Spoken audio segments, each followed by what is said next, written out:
এরপরে বলছেন মালকা দিলেন দিবেন ওয়া মাইয়ামাল মিসকাল যাররাতিন শাররান ইয়ারা।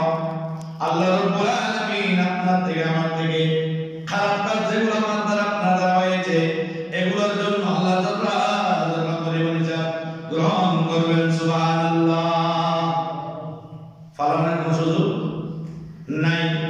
এজন্য যারা ধনী, যারা মাল দৌলতের মালিক, তাদের জন্য আল্লাহ বলছেন তোমাদের সম্পদগুলো আমি আল্লাহ দেওয়া সম্পদ, এখান থেকে তোমরা আমি আল্লাহর রাস্তায় ব্যয় করো। আর গরিবদেরকে বলছেন ওয়াতিমু মিম্মা আত'আমাকুমুল্লাহু ওয়ালাউ লুকমা। ও আমার বান্দারা, তোমরা গরিব যারা খাইতে পারো না কোনো মতে খাও, তোমাদেরও সাদাকা আছে, তুমি তোমার খাবার থেকে এক লুকমা হলেও মানুষদেরকে দান করো, এটা তোমার জন্য সাদাকা হয়ে যাবে। সুবহানাল্লাহ। অথবা ভালো কথা বলো, অথবা সুন্দর কথা বলো, ভালো কথা বলো, এটাও তোমার জন্য সাদাকা হয়ে যাবে। এই জন্য এই মাসটা হচ্ছে রমজান মাস, সদকা যাকাত ফিতরা আসতেছে মাহে রমজানে, কিন্তু সদকা এবং যাকাতের মাস হচ্ছে মাহে রজব থেকে শুরু করে সারাটা বছর আল্লাহ দরবারে আপনাকে সম্পদ থেকে মাল দৌলত থেকে ব্যয় করার সময় উচ্চ আওয়াজে বলুন সুবহানাল্লাহ। সালাতুল ইয়া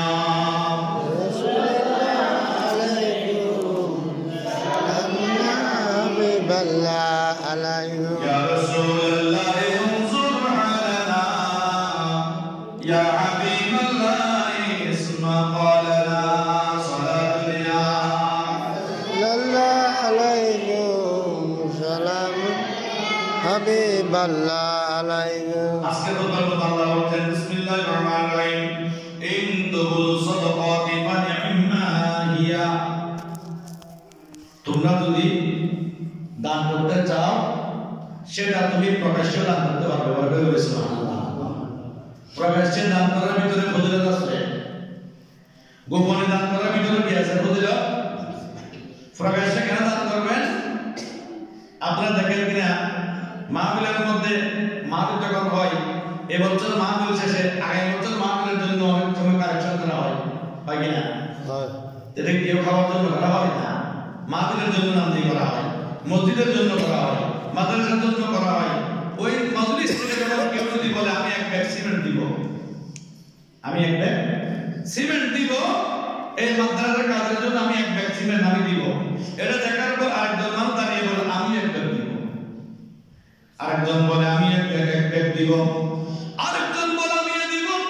আল্লাহ বলছেন ইন তুবুদু সাদাকাতি ফানি'মা হিয়া। তোমরা যদি প্রকাশ্যে দান সদকা করো এটা তোমার জন্য ভালো, কারণ তোমার থেকে থেকে আরেকজন মানুষ দান সদকার মধ্যে গিয়ে আসবে। উচ্চ আওয়াজে বলুন সুবহানাল্লাহ।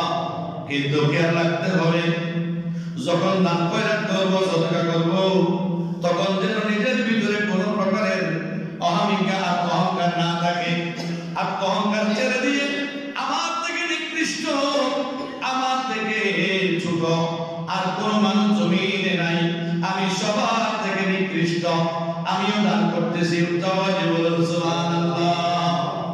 নিজেকে ছোট মনে করতে হবে, বড় করার সুযোগ নাই।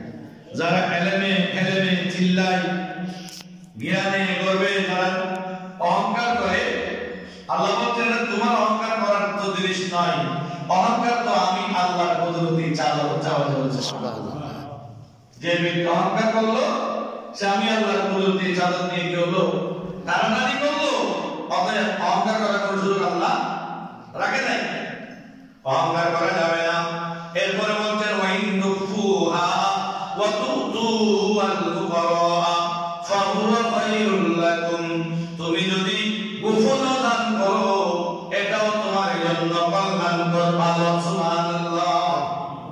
গোপন দান করো, ওপেন এবং গোপনে দুদিকে দান করার সুযোগ আল্লাহ করে দিয়েছেন। গোপনে দান করলে কি হবে? গোপনে দান করলে আপনার দানের কথা আল্লাহ ছাড়া কেউ জানতো না। বলবে সুবহানাল্লাহ। তখন আল্লাহ বলবেন দেখো আমার বান্দা কত সৎ, কত নিষ্ঠার সাথে নিজে কষ্ট করে মানুষদেরকে দান করতেছে। সুবহানাল্লাহ।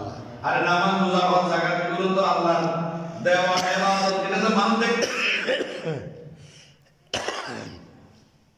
আমি টাকা দিলাম, দানবী হয়ে গেলাম, হজ করলাম, নাজি হলাম, আমি সদকা দিলাম, দানবী হলাম, আমি টাকা দিলাম, এলাকার মধ্যে আমার থেকে বড় দানবীর কেউ নাই। কিন্তু বাবা রে, মানুষ যখন 1 বছর নয় 2 বছর নয় লাগাতার 60-70 বছর নামাজ পড়ে, কেউ তাকে নামাজি বলে না।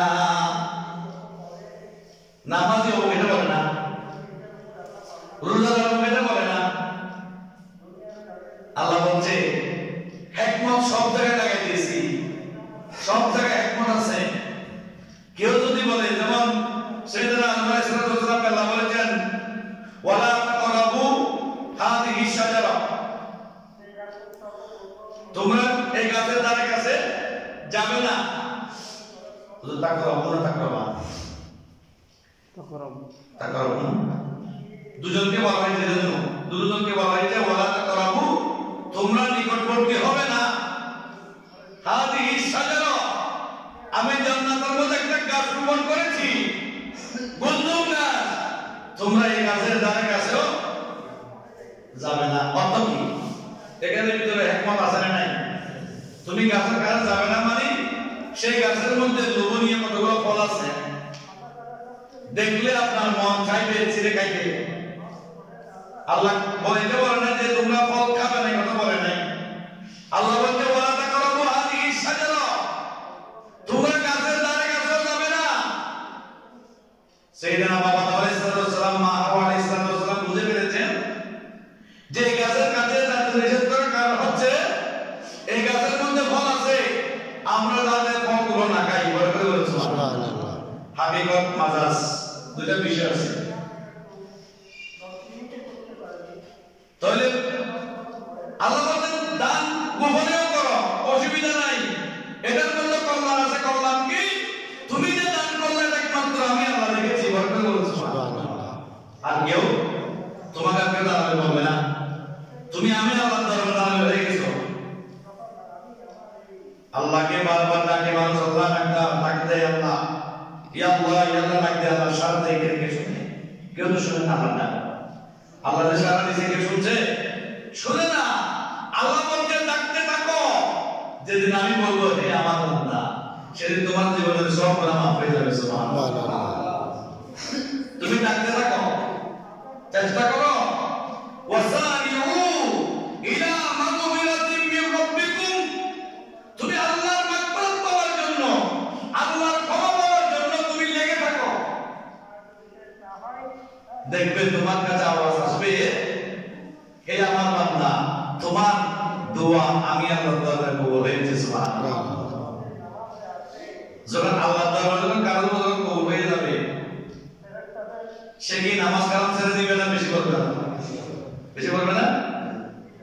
এই যে আল্লাহ বলেন ওয়া তুতুল ফুকারা ফাহুয়া খায়রুল লাকুম, আল্লাহ বলেন তুমি যদি গোপনে গরীব ফকির ফুকারা দরিদ্রকে দান করেন, আল্লাহ বলেন এটা তোমার জন্য উত্তম। সুবহানাল্লাহ। ফাহুয়া খায়রুল লাকুম বলার কারণ, ফাহুয়া খায়রুল লাকুম এটার জন্য, এটা তোমার জন্য আরো উত্তম। দেখেন, গোপনে দান করো, এটা তোমার জন্য ভালো বলতেন।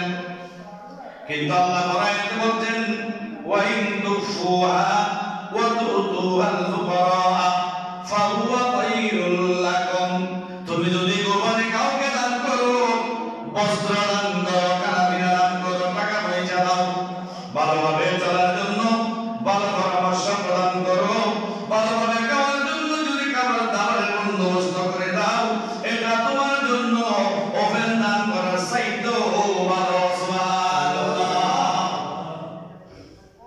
ওয়া ইউকাফির আনকুম মিন সাইয়্যাতিকুম, আল্লাহ বলেন দান করলে কি হবে? গোপনে করলে কি হবে? গোপনে করলে কি হবে? আমি আল্লাহ তোমাদের সমস্ত গুনাহগুলো মাফ করে দিব। সুবহানাল্লাহ। ওয়াল্লাহু বিমা তা'মালুনা খাবীর। আর আল্লাহ এমন একটা মহান সত্তা যে প্রভুর কাছে কারো কোনো কথা